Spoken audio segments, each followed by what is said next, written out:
Bonjour tout le monde. Il est temps de faire la vidange sur ma BMW 330i E91 et ça tombe bien parce que récemment Mecaron m'a proposé de tester leurs produits. Vous avez sûrement déjà entendu parler de cette marque de produits de traitement moteur et carburant, donc traitement de l'huile, moteur, boîte, pont et traitement des carburants, essence, diesel, éthanol.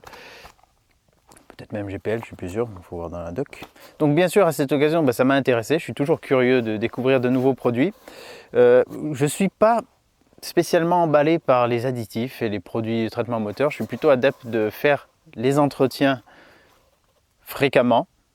Enfin, pas non plus exagéré. Maintenant, on a des moteurs qui s'usent moins, des huiles plus performantes, donc on ne va pas dire non plus tous les 5000. Maintenant, les constructeurs ont tendance à espacer les échéances de vidange de 20 ou 30 000 km. Je préfère le faire à 15 000, voire 10 000, aussi tout dépend de l'usure du moteur, du type de trajet que vous faites.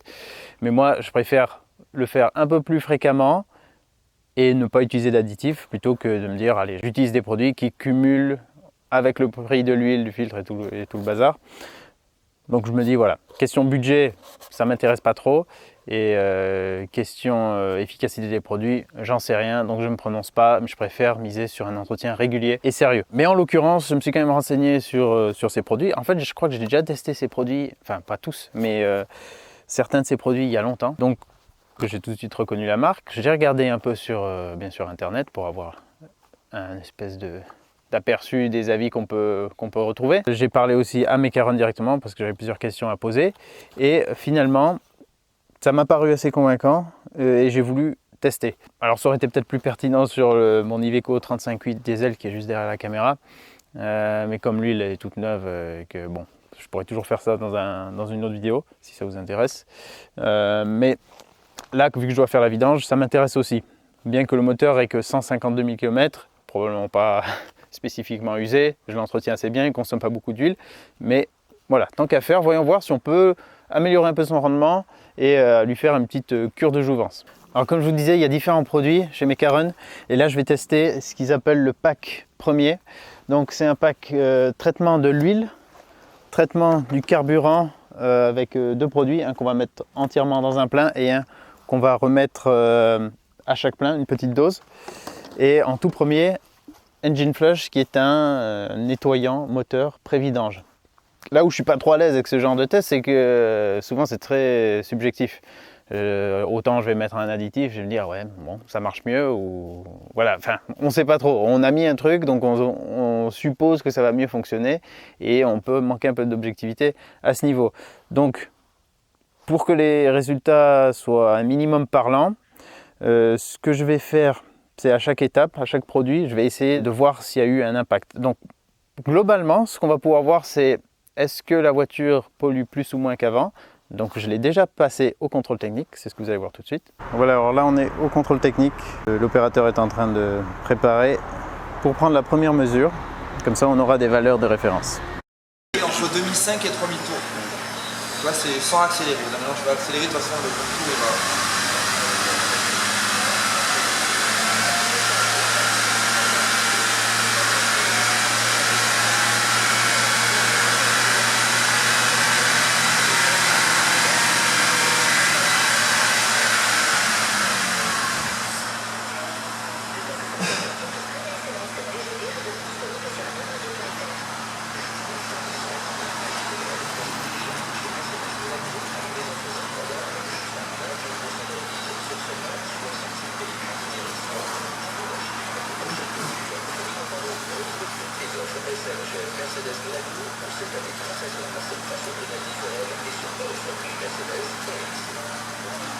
Là c'est bon? Là c'est bon.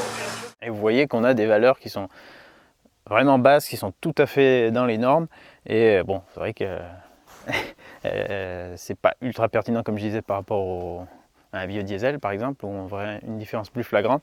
Mais je vais quand même la repasser au CT, contrôle anti-pollution, après avoir utilisé tous les produits. Comme ça, on pourra voir s'il y a une différence à ce niveau. Pour essayer d'évaluer l'efficacité de l'engine flush, donc le nettoyant du moteur avant et du circuit d'huile avant vidange, donc lui son rôle ça va être vraiment d'aller nettoyer tout l'intérieur du moteur, J'espère aussi bien le haut, on va voir. Il va aussi décoller les segments des pistons qui peuvent avoir tendance à se coller avec le temps et du coup vont moins bien racler comme il faudrait. Ça va faire baisser un peu la compression. Ça peut augmenter la consommation d'huile et tout ça. Donc lui, il devrait un peu restaurer la santé, la propreté de l'intérieur du moteur. Pour voir son efficacité, je vais prendre les compressions de juste 2 cylindres. Je ne vais pas prendre toutes les compressions, c'est juste pour voir avec 2 cylindres. Les plus simples d'accès, le 1 et le 2. À moins que ce soit le 6 de ce côté du moteur. Bref, ce côté radiateur, je vais prendre les 2 premiers. Je vais les mesurer avant l'utilisation de ce produit, avant vidange. Là, j'ai fait tourner un peu le moteur, mais je vais le refaire tourner un peu, qu'il soit à température pour prendre les compressions. Bien que pour avoir juste une valeur, est-ce que le produit a fait une différence, ça, on pourrait même le faire à froid, mais ça sera plus pertinent, le moteur sera plus étanche, les pistons, enfin toutes les pièces en mouvement auront atteint leur dilatation de fonctionnement normal, on va dire. On aurait un résultat plus probant. Je vais essayer aussi de regarder sur le haut moteur à travers le trou du bouchon de remplissage si le haut du moteur est nettoyé. Donc on va voir déjà son état et puis après on regardera une fois qu'on a utilisé le produit. Le P18, bon déjà tous les produits, je vous mets bien sûr les liens dans la description et quand vous cliquerez dessus, vous aurez la fiche détaillée de comment les utiliser et ce que vous pouvez attendre des produits. Je ne vais pas vous faire la fiche technique de chaque truc parce que sinon on va y passer un certain temps. Donc lui, c'est pas un additif pour améliorer les caractéristiques de l'huile, c'est un traitement du moteur. Donc il faut le mettre dans l'huile pour que l'huile aille se déposer sur toutes les parties métalliques et lui, il va faire comme un film, si j'ai bien compris. Ou plutôt même pas un film, je crois qu'il va vraiment se lier aux surfaces métalliques pour les rendre encore plus lisses. Je sais pas des termes très techniques, hein. Mais en gros ça va permettre à les pièces en mouvement de mieux coulisser, au film d'huile de mieux se répartir là où il faut et donc de réduire l'usure du moteur. D'après ce que j'ai compris, un premier traitement va faire un espèce de traitement de fond du moteur et après à chaque vidange, si on veut en remettre, vu que forcément le traitement va s'user avec l'usure du moteur, enfin voilà, les frottements, c'est normal. À chaque vidange, on peut en remettre, mais moitié moins. Et si on ne le refait pas, bon, on peut le faire périodiquement. Mais voilà, si on veut entretenir la protection, on peut mettre moitié moins dans chaque vidange. Lui, pour évaluer son efficacité, je pense que ça va être mon ressenti, qui connaît bien ce moteur comme il est en ce moment. Pareil, vu que j'aurais mis le produit, je vais peut-être me dire, bon, ouais, c'est vrai que ça marche mieux. Mais il devrait aussi avoir une incidence sur donc, la réactivité du moteur et sur la consommation. Si on a moins de frottement, moins d'usure, on a un peu un meilleur rendement et si on n'exploite pas ce meilleur rendement pour taper dedans et rouler plus fort, on devrait avoir une baisse de consommation. Donc voilà, je vais essayer d'être attentif à ça et de voir ce que ça me donne. Et après ces 2 produits, on va les sentir à l'usage. On va peut-être avoir l'impression que le moteur marche un peu mieux parce que le carburant va être mieux dispersé. Là, par exemple, l'Eco 10 000, réduction de la pollution, élimine l'eau des réservoirs, nettoie, lubrifie et dégrippe les injecteurs, la pompe à injection ou le carburateur et conduit d'admission d'air. Donc là, vu que c'est une injection, carburateur, admission d'air, ça ne joue pas, mais ça va nettoyer le circuit d'injection, ça va nettoyer les résidus qu'il peut y avoir, en tout cas les mettre, je sais pas, en suspension et les entraîner dans le moteur, donc ça va faire un nettoyage du réservoir. Pour les diesels, avec la condensation, l'humidité, ça peut être très très bien. Et lui, c'est 99. Alors lui, il va permettre à l'essence ou le diesel d'être pulvérisé plus finement. Donc meilleur mélange entre le carburant et l'air. Et du coup, meilleur rendement. Donc ça, c'est quelque chose qu'on peut ajouter à chaque fois dans l'essence, à chaque plein. Avec ce petit flacon, il suffit d'appuyer, ça remplit là, donc on a la bonne dose. Et à chaque plein, on ne se prend pas trop la tête, on dévisse un des bouchons, on fait le plein. Et ça permet au moteur de continuer de tourner le plus proprement possible, du coup de consommer moins et d'entretenir le circuit. C'est un pareil un peu difficile à jauger, à moins de faire des tests plus poussés ou à démonter des parties du moteur où on pourrait le voir à la pompe à essence, des choses comme ça. Mais justement, là où on le verra à la fin, c'est avec le contrôle anti-pollution et aussi la consommation globale. Sachant que je devrais faire à peu près les mêmes trajets, pareil, il faudrait faire un parcours normalisé avec des circonstances exactes pour avoir un rendu vraiment pertinent. Là, ça fait, je pense que j'ai fait à peu près 700 ou 800 km sans réinitialiser la consommation. Donc dès que j'aurai fait le traitement, je réinitialiserai et j'aurai au moins un petit aperçu. Ça devrait me donner une idée de si j'ai moins consommé ou pas. Bon, pour le test, je me suis installé comme ça, sur les rampes. La voiture est globalement à plat. Je me suis mis un petit peu plus de confort ici. J'ai mon bac de vidange plat comme ça. J'ai enlevé la petite trappe. Et j'ai déjà enlevé un peu d'huile. Pourquoi j'ai enlevé un peu d'huile? Parce que comme on doit mettre 10% de ce produit dedans, donc moi j'ai une capacité totale de 6,5 litres, il faudrait que je mette 650 millilitres. J'ai pas fait ça ultra précisément, sachant que déjà le niveau d'huile n'est pas au max. Et voilà, j'ai revidangé un petit peu. Juste enlever le bouchon, laisser couler une seconde, 2 secondes, et je remis le bouchon. Si on a une jauge d'huile, parce que c'est cool de ne pas avoir de jauge d'huile, hein. Merci PM. Si on a une jauge d'huile, on peut utiliser une petite pompe comme ça, en glissant le tube par le trou et sortir une quantité d'huile précise si on a voilà, un bocal pour la réceptionner. Donc ça c'est le premier truc à faire. Si vous avez le plein d'huile, que c'est au max sur la jauge, ben, essayez d'en sortir la quantité que vous allez mettre de ce produit à la place. Sinon vous allez avoir trop de volume dans votre circuit d'huile. Avant de passer à ça, je vais redémarrer le moteur, le faire tourner un petit peu, prendre une température avec ma caméra thermique pour avoir un peu une référence. Vu que pareil, j'ai pas de jauge de carburant, de température sur le tableau de bord. Comme ça, une fois que j'aurai utilisé l'engine flush, je referai chauffer le moteur avec l'huile neuve et le P18. Ouais, parce que je mettrai le P18 à ce moment. Et je reprendrai les compressions en essayant de le faire à une température vraiment proche. Donc là, sans le cache, c'est tout de suite moins joli, hein. C'est pas comme sur la E30 où le moteur est déjà plus joli sans cache en plastique, mais là le moteur est différent avec les bougies comme ça par-dessus, les câblages, ouais. C'est tout de suite moins joli, c'est marrant. Donc là, moi je vais démonter ces deux-là, voir, non peut-être ces deux-là en fait, si ça me gêne. Comme ça, je vais prendre ces compressions. Je me suis dit que ça pouvait être intéressant aussi pour voir un peu l'intérieur du haut moteur, d'utiliser ma petite caméra endoscopique là. Et attendez, je vais lancer l'enregistrement. Voilà, comme ça on va aller voir un peu là-dedans.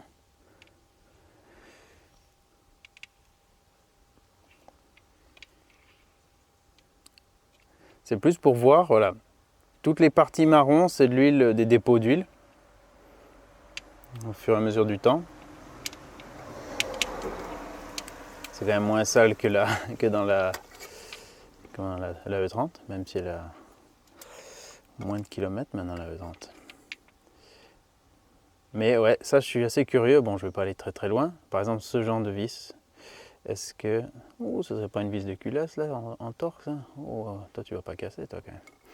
On verra si on a une efficacité de nettoyage à ce niveau.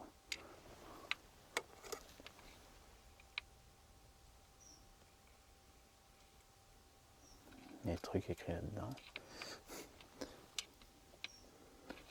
Sur la bracam, bon, on peut un peu voir dedans directement, mais c'est juste pour voir si on voit une différence flagrante ou pas. Vu que la caméra pivote, je sais pas où est le haut, où est le bas. Vous voyez. Il n'est pas pourri, mais il y a plus propre. Quand même un peu des dépôts là comme ça, qui seraient bien éliminés, ça ferait pas de mal. Bon, j'essaye de la bouger un peu dans différentes directions. Je pense qu'on verra tout de suite si c'est clean ou pas. Pareil, pour faire un truc intéressant, ça serait bien de vidanger le moteur, d'aller regarder par le trou de vidange, voir ce que ça donne dans le bas moteur, genre pompe à huile et tout, remettre de l'huile, mettre le produit, revidanger, remettre la caméra et après remettre de l'huile. Bon, ça fait beaucoup d'étapes et on va quand même pas utiliser 30 litres d'huile pour le test. Petite anecdote là, le temps que ça monte un peu en température. J'ai eu une fuite d'huile récemment que j'ai constaté ici, hein, en fait, au niveau du couvercle du filtre à huile. Vous voyez, là il y a des résidus. Et d'ailleurs en dessous, j'ai vu en regardant tout à l'heure que c'était bien gras là-bas. Vous voyez où ça brille sur les caches. J'ai perdu pas mal d'huile. Bon, peut-être pas 1 litre non plus, hein, mais quand même pas mal d'huile. Parce que le joint torique du couvercle fuyait. Et là, ça pissait l'huile, surtout au démarrage, là ça sortait le plus, mais après l'huile coulait et glissait le long du moteur, voilà, elle allait tout me pourrir. Voilà, c'est pour ça que là c'est sale, qu'il est un peu sale à plein d'endroits. Le joint il était devenu complètement plat. Alors comme j'avais prévu de faire la vidange, j'avais déjà reçu le filtre et le joint depuis un moment. Donc j'ai ouvert, j'ai remplacé le joint et l'autre il était effectivement devenu carré, quoi. Donc il faisait plus du tout son travail d'étanchéité. C'est la première fois que je viens jusqu'à l'échéance que me dit l'ordinateur de bord pour la vidange. J'ai un peu traîné, mais voilà. Donc là, je pense que ça joue aussi selon les marques de joints, les fabricants. Il y en a qui tiennent plus ou moins bien dans le temps. Bah, celui-ci, en gros, il a un peu dit, vas-y, fais la vidange vite. C'est pour ça que j'ai un peu de l'huile à différents endroits. Regardez des fois si vous avez une baisse de niveau d'huile qui vous paraît anormale, sachant que ce moteur consomme un peu d'huile, c'est normal.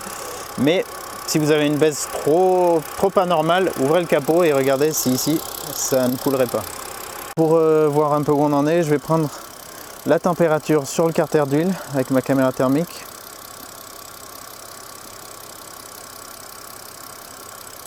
Ouais, je pense que je vais le faire en bas, au moins ce sera... Je pourrais le faire ici par exemple. Bon, je vais le faire sur le carter d'huile.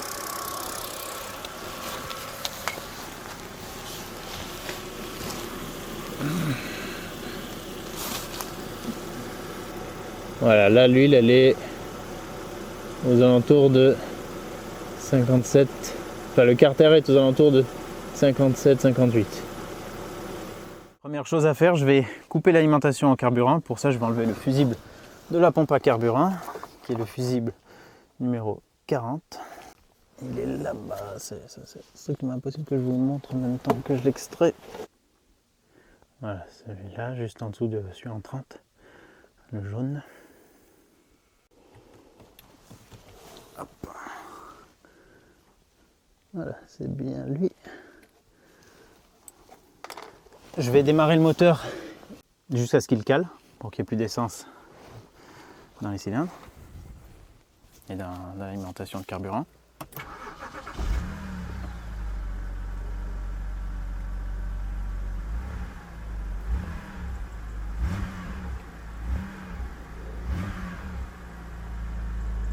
J'ai pas enlevé le bon fusible en fait. J'ai pas enlevé le bon fusible. Cette fois ça devrait le faire. En fait je vous ai montré le bon mais j'ai pas enlevé le bon parce qu'on y voit tellement rien là-dedans. Allez, normalement ça va caler rapidement.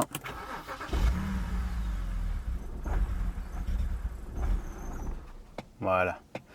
Je redémarre un coup pour que ça se vide totalement.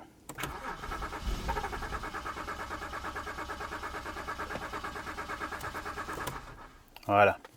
Plus d'essence, donc je peux brancher le compressiomètre. Allez, c'est parti. Donc là j'ai mon petit compressiomètre, ça vaut pas cher. Il y a juste essence et diesel, il faut prendre les deux parce que forcément on a plus de compression sur un diesel. Ça coûte moins de 30 balles sur Mano Mano, il coûtait moins de 30 € celui-là. Regardez bien parce qu'il y a exactement les mêmes coffrets mais à des prix vraiment différents, parfois assez délirants. Donc là, pour les bobines crayon, elles ont cette gueule. Poser là, elle s'enlève comme ceci. Pour ceux que ça intéresse sur ce moteur, ça fait retirer la connectique. Après, il faut soulever.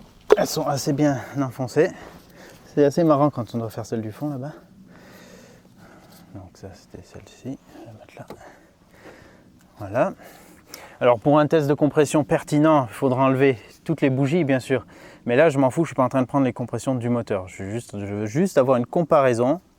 J'aurais pu faire même sur un seul cylindre, mais au moins sur deux, comme ça j'ai deux valeurs avant et deux valeurs après. C'est pas un problème de faire que comme ceci. Donc la clé de 16 il me semble. Je vais faire sur les cylindres 2 et 3. Si le premier est bien là, mais je crois que c'est celui-là le premier.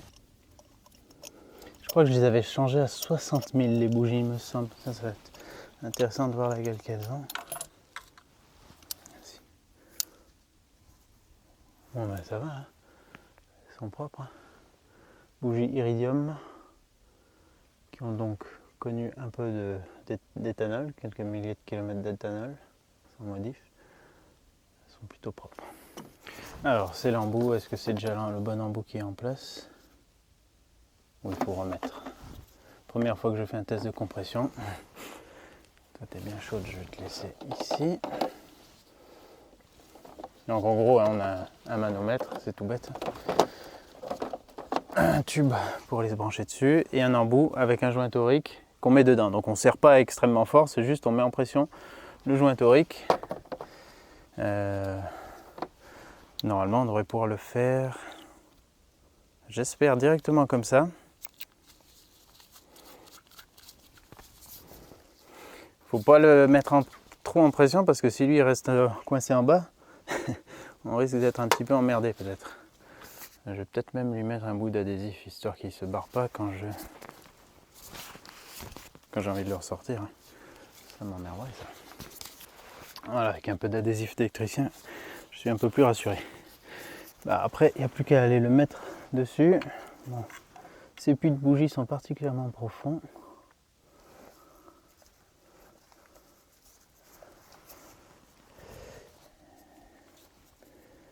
Et on va visser comme ça. De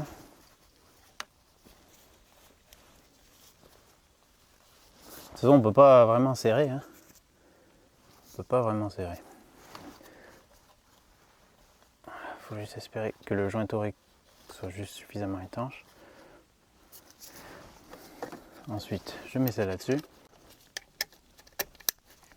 Voilà, et s'il n'y a pas trop de fuite au niveau du joint, bah, la compression elle va passer là-dedans. De toute façon, elle va prendre le chemin le plus facile. Venir ici. Alors là, c'est le bouton que j'aime bien. Surtout quand je fais la pression d'huile. Tu appuies un coup là-dessus, bam, tu t'en prends dans la gueule. Bon, là, c'est de l'air. Donc là, je vais faire tourner le moteur plus de 5 fois pour que la pression monte ou jusqu'à ce que ça s'arrête de monter en pression.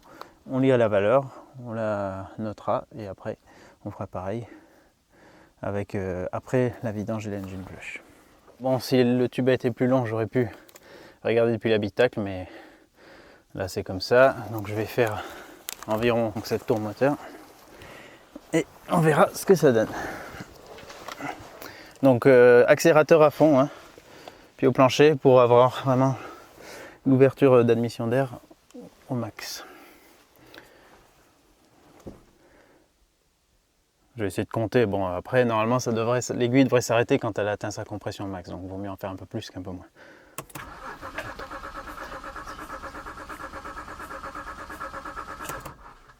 Allez, on va aller voir.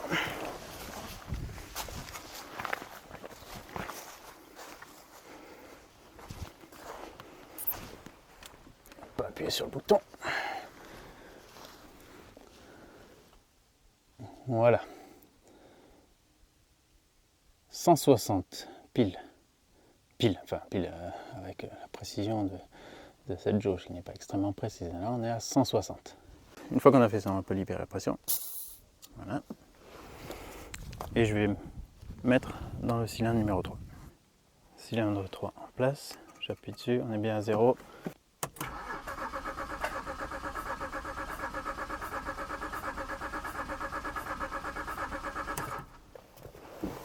Ah, alors lui il est un peu moins, il est à 148 ou 49. Est-ce qu'il est bien étanche? Normalement j'ai serré exactement de la même manière. Donc lui il a quand même moins de compression que l'autre. Bah, c'est en train de baisser un peu. Est-ce que c'est en train de baisser un tout petit peu? Est-ce qu'il fuit? Je vais le refaire celui-là. Je vais le refaire. Ouais, je le filme directement, comme ça j'aurai la preuve. Ah oui, mais attendez, je crois que j'étais pas pied au plancher. Merde, je crois que c'est ça. 4, 5, 6, 7. Ah, c'était peut-être ça en fait. C'est contre nature d'être pied au plancher à ce moment. Pour moi. Ah non, ça change rien, c'est bien ça. Bon, bah, peut-être que je l'étais quand même. Bon, intéressant. Voilà, en tout cas, on a nos valeurs. Donc, on a 160 piles et 145. Ouais. Voilà, je sais pas si ça vaudra grand chose, mais avant de remettre la bougie, je me suis dit, je vais regarder aussi vite fait dans le puits de bougie, enfin dans le cylindre. On va pouvoir faire un comparatif avant-après. Donc là, il est, je sais pas s'il est au point mort haut ce piston, mais il est assez haut. Et donc on voit qu'il y a un peu des saloperies dessus. On verra si l'Eco 10 000 et le C99 du coup vont aider à nettoyer tout ça.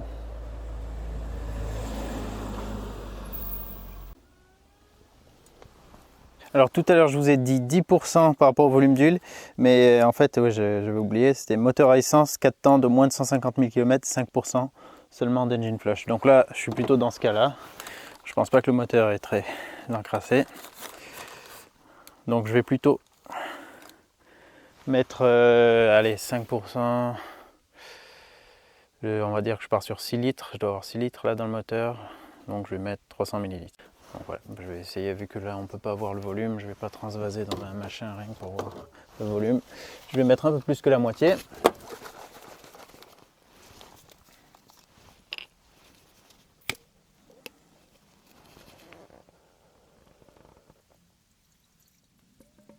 Voilà, là je pense que je suis pas mal. Ah non, faut que j'en mette un petit peu plus. Là j'ai vu où c'est que mon doigt a appuyé. Voilà, ça devrait le faire. Donc là je vais remettre mon fusible. Je vais démarrer le moteur et on va faire tourner 10 minutes. Fusible remis. Bobine, ouais tout est bon. Tac, tac. C'est bon. Là, je vais pas accélérer pied au plancher.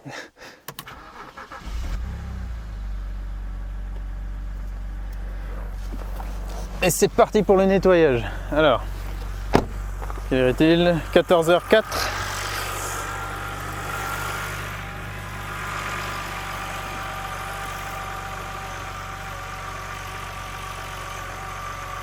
« 14h05, voilà, je laisse tourner jusqu'à écart. Et on va laisser tourner en temps réel. Non, je déconne. A tout de suite. Ah oui, j'avais oublié de vous dire, mais j'ai demandé à Mecaron par rapport à lui s'il y avait des contre-indications. Enfin, même par rapport à tous les produits.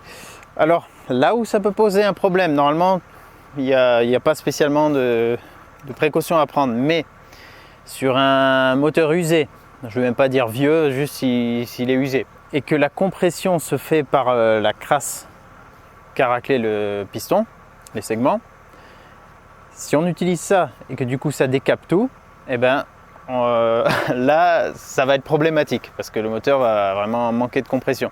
Donc sur un moteur qui est en fin de vie, ça risque de l'achever.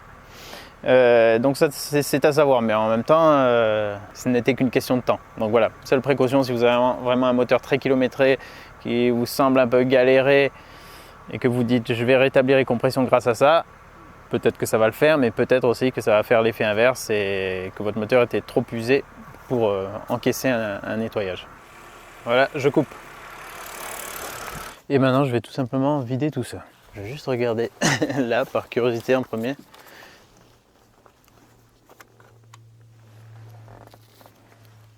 Je sais pas trop si ça va changer grand chose en mettant la caméra. Je vais déjà me faire lancer la vidange.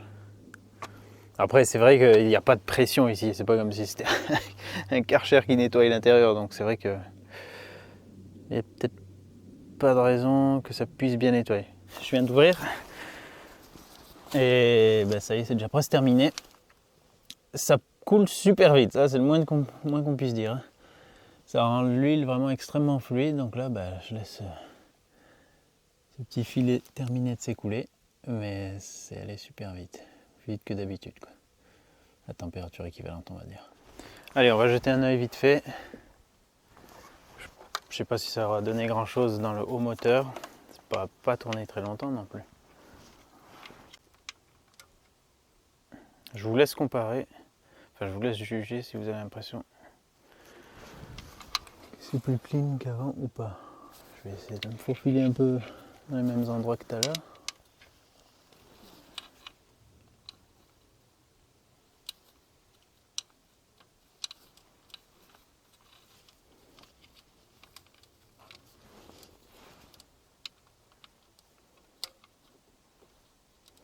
Bon, on va pas trop s'attarder là-dessus. C'est clairement pas sur le haut moteur que ça importe le plus.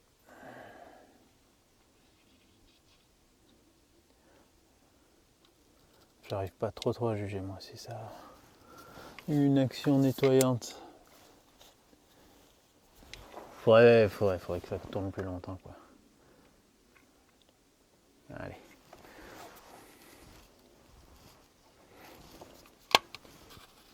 Je vais faire un petit test, je vais voir si j'arrive à aller dans le carter d'huile. Je vais pas être dans une super position, mais si ça passe, ce sera peut-être intéressant. Bon, je viens d'essayer, mais ça passe pas. Il y a une juste au-dessus du trou, il y a comme une tôle et la caméra elle bute direct contre, donc je peux pas aller voir dans le carter. Dommage, mais bon, c'est pas grave.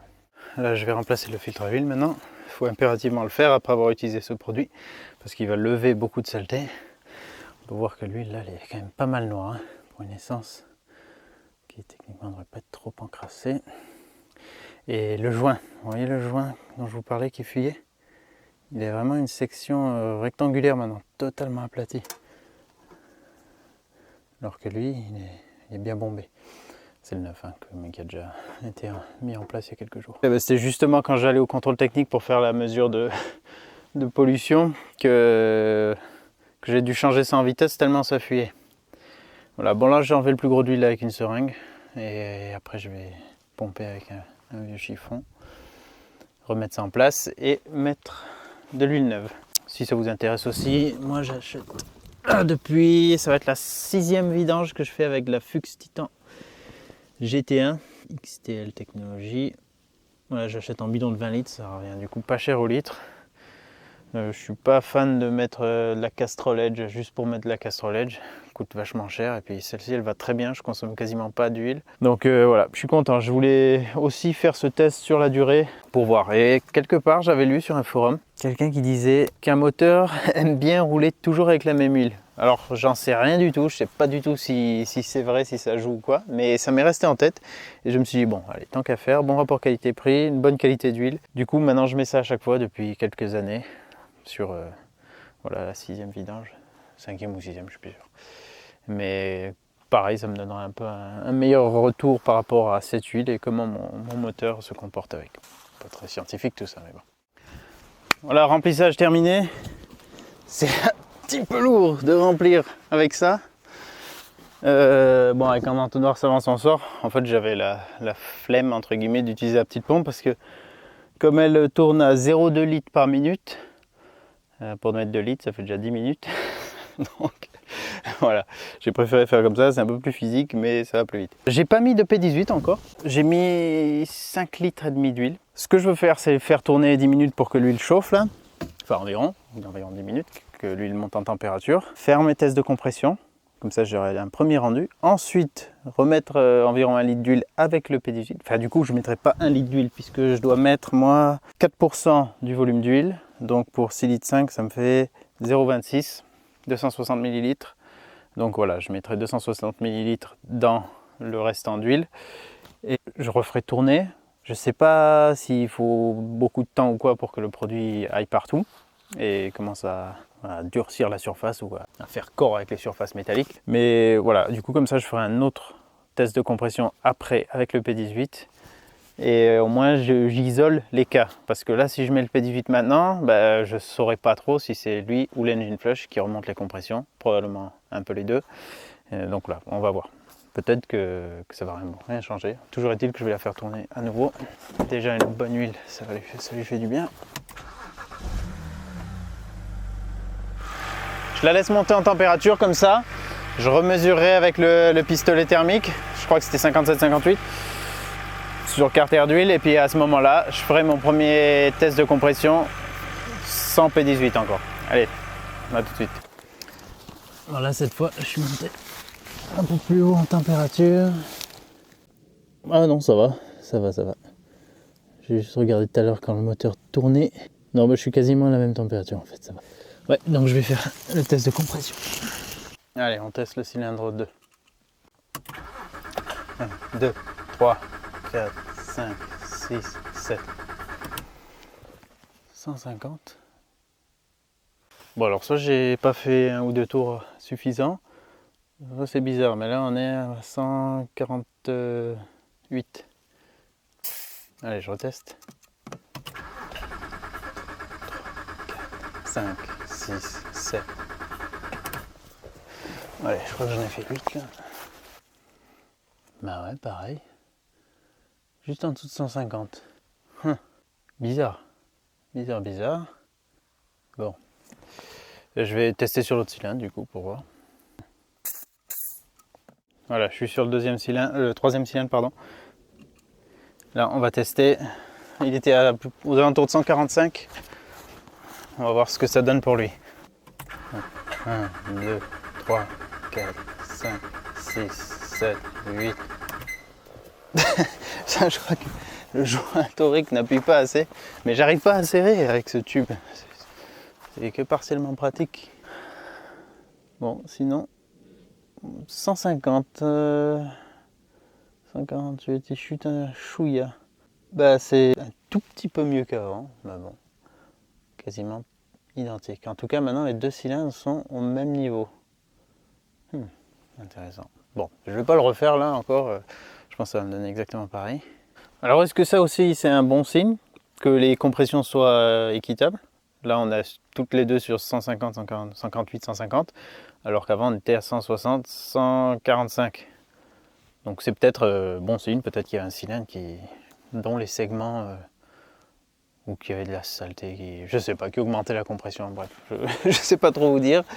Toujours est-il que ça a changé. Après, l'appareil n'est peut-être pas d'une fiabilité hors norme non plus. Bon, maintenant, passons au P18. Donc, je vais en mettre 260 ml. Je vais utiliser tout simplement ce petit machin.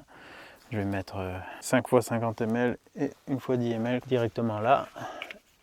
Et après, je compléterai avec l'huile. Hop, une première dose. Je vais enlever. Ah non, il ne peut pas se barrer. Tiens, ça c'est bien fait au moins. Voilà, donc j'ai mis, ça faisait 1 litre, donc j'ai mis un peu plus d'un quart. Et je complète avec de l'huile. Bon, là j'ai un reste qui était dans l'autre bidon, enfin dans mon ancien bidon. Ou peut-être je suis juste très fort et j'arrive à porter 15 litres comme ça. Oh ben il ne restait pas grand chose. Bon, je vais compléter un peu avec le neuf et on va redémarrer la bête. Et voilà, c'est fait. Bon, j'ai peut-être pas pile 6 litres et demi, mais ça je compléterai une fois que j'aurai une valeur sur la jauge. Je la redémarre, je la laisse tourner un petit moment à nouveau, genre 10 minutes. Et puis on refera un petit test de compression. Sachant aussi que l'argument principal pour le P18, c'est la protection du moteur sur les démarrages à froid.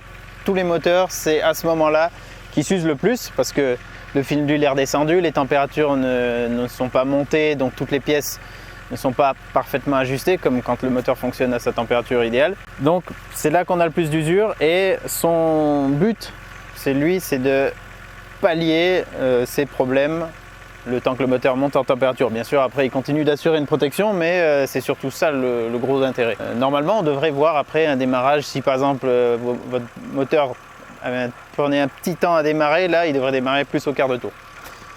Ça, tout dépend des moteurs. Le mien démarre plutôt bien, ouais. Mais je pense que je pourrais quand même voir une différence si ça le fait mieux. Juste avant que je coupe pour reprendre les compressions, je vous montre là, j'ai fait 770 km sans remettre à zéro la jauge de carburant. J'étais à 11 litres 4 avant que je fasse les tests là, du coup, vu que je suis statique, ça augmente, 11 litres 5. Donc retenez 11 litres 4, juste comme valeur, pour comparer. Et même 11 litres 4, mon ordi de bord m'affiche 0,5 de plus, donc je suis plutôt à 10 litres 9. Mais bon, bref, on va se fier à ces valeurs. Allez, je vais pas tarder à couper.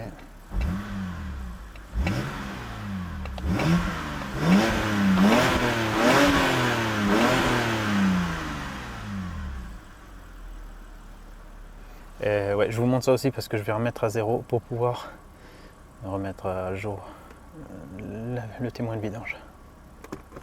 Tac, voilà. Il faut fermer la porte.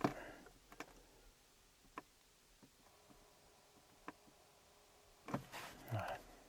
Yes. Oui. Il faut rester appuyé.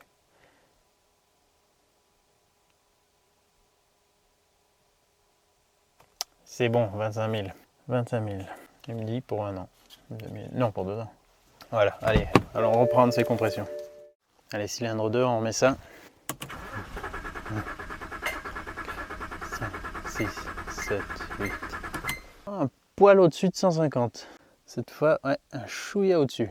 Bon, s'il y a un défaut dans le serrage avec le joint torique en bas, il est le même pour chaque prise, chaque test. Hein, donc il n'y a pas une seule fois où j'ai réussi à plus le serrer qu'une autre. Mais de toute façon, c'est peut-être pas nécessaire.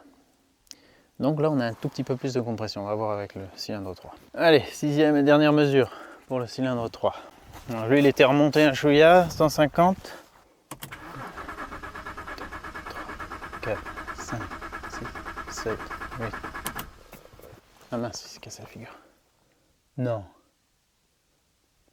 C'est quoi ce délire? 180? Oula. Je ne comprends pas. C'est pas possible. 180. What? Bon, honnêtement, je comprends pas trop. Je comprends pas trop. Bon. Ça, c'est bizarre, ça. Bon, ce que je redoutais, ces produits, l'adaptateur est resté au fond. Hein, j'ai eu de la chance avec la E30, la vis de la E30, mais j'ai quand même des galères à côté. Bon, heureusement, j'ai réussi à l'enlever. J'ai tapé un peu sur une douille de 17-12 pans. Et j'ai pu, du coup, récupérer la pièce. Ce qui m'a emmerdé, c'est que j'avais l'adhésif. En fait, c'est l'adhésif qui a chauffé qui du coup, est devenu mou. Et il m'a plus solidarisé les deux pièces. Voilà. Et grâce à aux 12 pans là, ça m'a permis de le prendre avec du 6 pans, ça le faisait pas. Donc ça, c'est ouais, voilà, un des avantages potentiels des douilles 10 pans. Bon, ces deux trucs, il faut vraiment qu'ils soient, je sais pas, eux deux, il faut peut-être les serrer ensemble à la pince parce que c'est insupportable. Si ça se barre comme ça va pas le faire du tout. Ça, c'est casse-couille.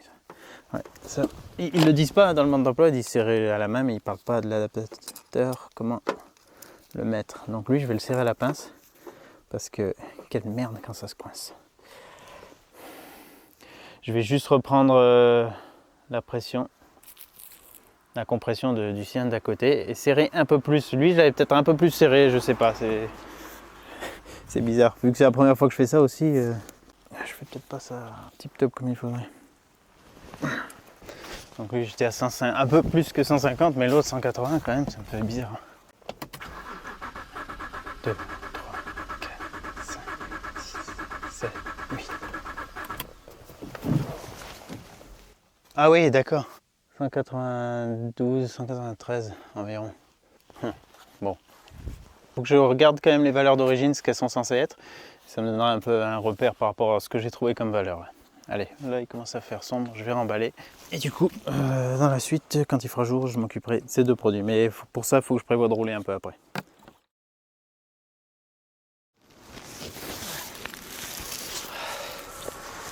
Voilà. Alors, attendez, je vais couper le moteur. Ah, la valeur s'est effacée. Ça fait 3 mois depuis que j'ai fait la première mesure au contrôle technique. Pile 3 mois aujourd'hui. J'ai fait 3500 km depuis la vidange. Donc tous les produits, à part le C99 qu'on remet à chaque plein, tous les produits ont fait 3500 km. Donc bon, là on peut dire que le moteur a été décrassé. J'ai fait beaucoup d'autoroutes. La voiture était pas mal chargée. Oui, à chaque fois elle a été chargée, même très chargée sur mon dernier voyage où j'avais la caravane blindée, plus la voiture blindée, plus le coffre de toit et les barres blindées. Là je viens de couper le moteur parce qu'on était à la bonne température comme les autres fois, aux alentours de 60 degrés.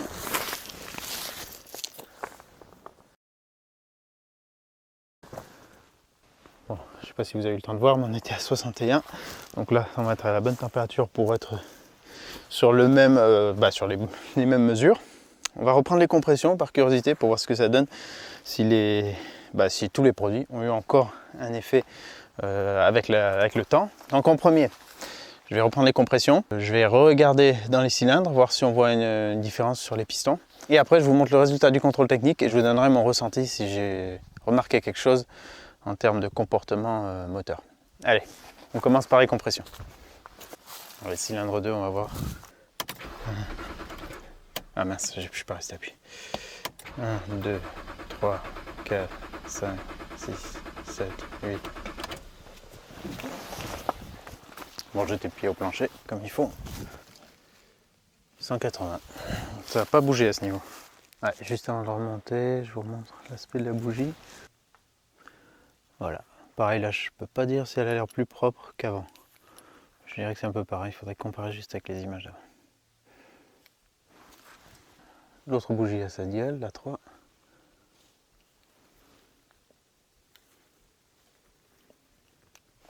Et le numéro 3 au démarrage. Puis au plancher, c'est parti. 1, 2, 3, 4, 5, 6, 7, 8. Un petit peu au-dessus. Donc les deux sont, bah alors celui-là il est un petit peu plus élevé que l'autre. Mais on est autour de 180 PSI, donc 12 bars, 12,2 bars à peu près. On peut convertir ça facilement. Et sur internet, il suffit de taper 180 PSI en barre et ça vous donne la réponse. Alors mes mesures valent ce qu'elles valent. Je vois pas trop comment je pourrais faire autrement. C'est un peu, j'aime pas trop ce système de mise en place parce que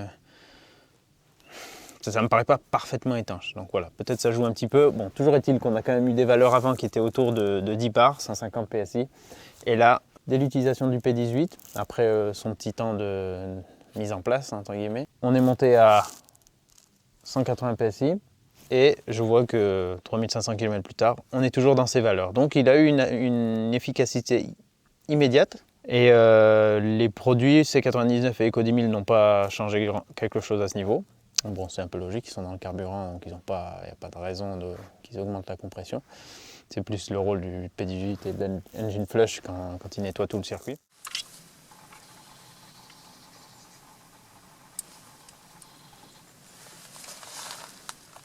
Alors, voilà, je touche.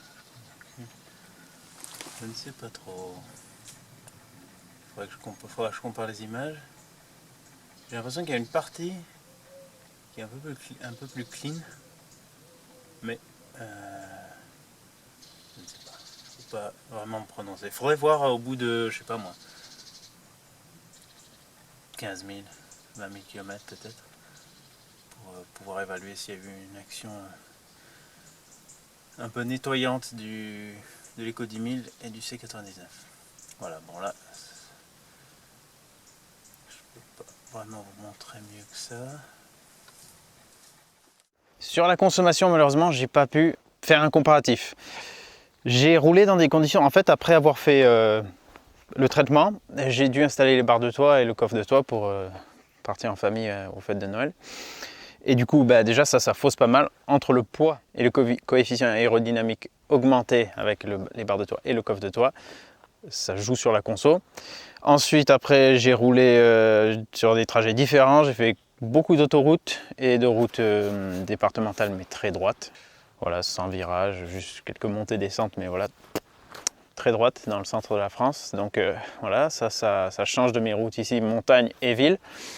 Donc je ne peux pas trop comparer à ce niveau. Sur le comportement, j'ai remarqué quand même quelque chose. Alors au début, je me suis dit je ne fais pas gaffe parce que justement, comme je vous disais, j'ai peur d'être biaisé, de me dire j'ai mis le produit, ça va mieux marcher.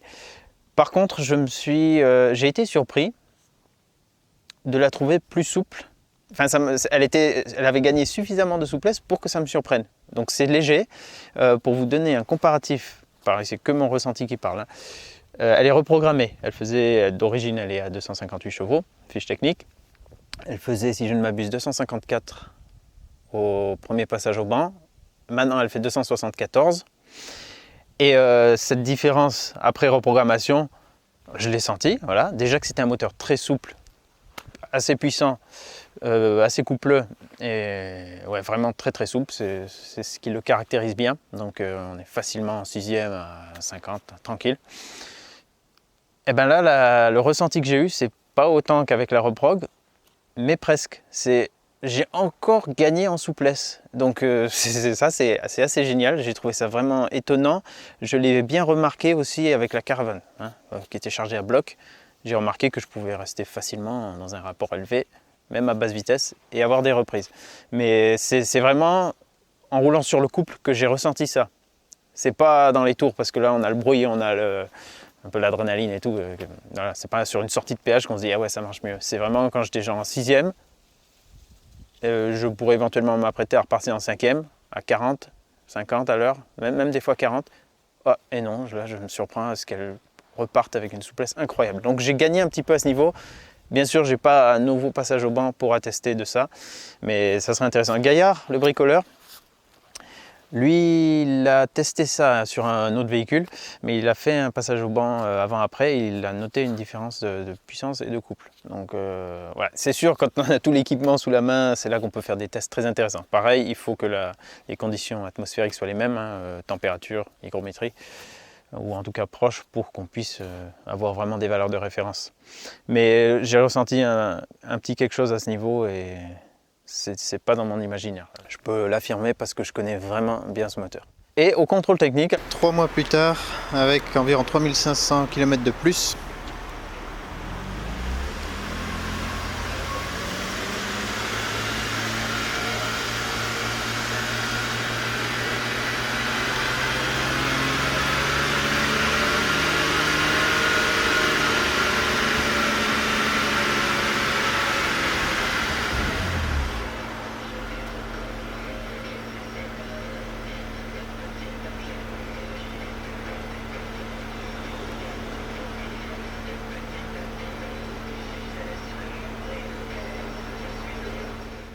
vous pouvez voir que les valeurs ont diminué. Donc là, on était à 0,06 en CO et on est passé à 0,01. Donc j'ai envie de dire difficile d'aller plus bas. Ça, c'est intéressant. Et aussi, voilà, sur les hydrocarbures, on voit qu'on a eu aussi une baisse. Sur un moteur essence, bien sûr, c'est pas là que c'est le plus flagrant. Clairement, je serais curieux de tester ça sur le camion pour voir ce que ça donne. Je pense que ça va être intéressant. Mais néanmoins, je n'étais pas sûr que ça puisse baisser et ça a quand même baissé, chiffre à l'appui. Et en plus, j'ai passé le contrôle technique à la même heure, il devait faire à peu près la même température. J'ai passé ça à 17h30 et température, je crois qu'on était pareil.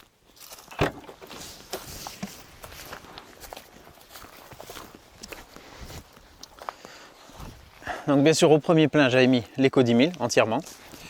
Et après, à chaque plein, j'ai rajouté l'équivalent qu'il fallait de C99. Voilà, donc il me reste encore ça. Avec les... Quand je monte et je descends le col et tout, donc je change d'altitude, à chaque fois ça me remplit ça c'est un peu embêtant parce que des fois, du coup, j'arrive plus à mettre exactement la dose que je veux. Donc c'est possible que je l'ai mis un peu plus en mode... sur quelques pleins, j'ai peut-être mis plus en mode circulation urbaine et conduite sportive plutôt que routière. Mais sinon, j'essaie de mettre l'équivalent de 10 ml pour 40 litres dans cette proportion à chaque plein. J'ai mis uniquement du E10. Ouais, j'ai peut-être fait un plein de 98, mais sinon j'ai mis que du E10 et aucune autre. J'ai pas mis d'éthanol, j'ai pas testé autre chose. Ouais, donc voilà. En plus que du E10 de grande surface. Donc pour conclure, j'ai eu une augmentation des compressions. Avec le test que j'ai fait, c'est sûr que ça serait beaucoup plus intéressant d'enlever toutes les bougies et de faire un test sur tous les cylindres, mais là c'était trop compliqué pour moi. Mais j'ai quand même noté une différence, ça, on ne peut pas le nier. Baisse des émissions polluantes, donc ça c'est le bon point. Même si elle était déjà dans les normes, elle a quand même encore baissé en pollution, ça c'est très bien. Et j'ai remarqué une amélioration du comportement moteur, encore une amélioration du comportement moteur, parce que je le trouvais déjà génial. Après la reprog, j'ai trouvé encore plus génial, et maintenant je trouve parfait quoi. C'est top, non, c'est vraiment un super moteur, et j'ai senti qu'il est encore un petit peu plus libéré, encore un peu plus souple, peut-être un peu plus silencieux encore. Bon, je serais intéressé de le tester aussi dans la boîte, pour voir si ça me donne encore plus de souplesse, sachant que j'avais enlevé la clutch delay valve, la petite valve qui régule le flux de liquide d'embrayage à l'embrayage, pour pas que l'embrayage se colle trop vite au volant moteur. Quand j'ai retiré cette pièce, déjà j'avais regagné de la souplesse au passage des rapports et de l'embrayage, et donc enfin les rapports ça devrait pas trop jouer, mais voilà, j'ai gagné en souplesse avec ça, donc du P18 dans la boîte sera intéressant de tester. Je ne vais pas le faire tout de suite, mais un jour je le testerai, ça c'est sûr. Donc honnêtement, je trouve que ces produits sont intéressants, je peux vous les recommander, si vous avez moyen de faire des tests pour comparer, c'est là que vous verrez si vraiment il y a une différence. En tout cas, avant un contrôle technique, si vous avez vraiment des gros doutes concernant la capacité de votre véhicule à passer les tests d'émissions polluantes, je pense que ça peut être un bon investissement plutôt que d'être calé, devoir le repasser et tout. Donc éventuellement envisagez ça si vous faites un entretien complet, vidange et tous les filtres. Profitez-en pour éventuellement faire un traitement complet. Après le reste de l'année, on peut aussi tourner, rajouter par exemple l'Eco 10 000 dans le réservoir ou le C99 et essayer d'entretenir la propreté du réservoir, surtout pour les diesels. Voilà, ça me paraît intéressant, mais pareil, je ne vais pas trop m'avancer parce que je n'ai pas testé moi-même sur le camion. Et là, je pense que ça va être très intéressant vu comme il fume à froid. Et même à chaud aussi, mais bon, moins, mais quand même, c'est pas terrible. Voilà, regardez dans la description le lien pour le pack premier que j'ai utilisé. Et il est produit séparément, on peut aussi bien sûr les acheter séparément. J'ai un code promo aussi pour vous normalement, donc regardez. Et puis j'espère que ça vous aura intéressé, j'espère que vous aurez appris 2-3 trucs et j'espère que ça vous aidera à faire un choix. Allez, à très bientôt, n'oubliez pas, c'est en faisant qu'on fait et on se voit dans une autre vidéo. Au revoir. Bon, je lui ai remis son fusible pour la pompe à carburant. On va lui remettre un peu de jus parce qu'elle est déçue. Je sais qu'elle est déçue quand elle n'a pas d'essence. Vraiment, elle n'aime pas ça. Ah, oh, voilà que ça va mieux. Voilà que ça va bien mieux.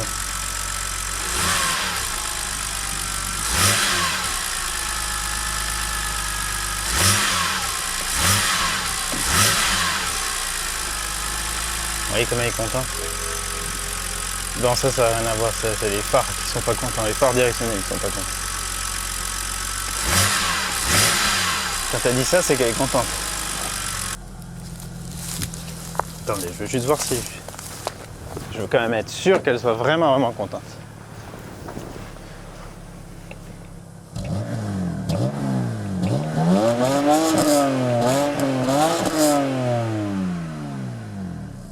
Ouais. Elle aime ça.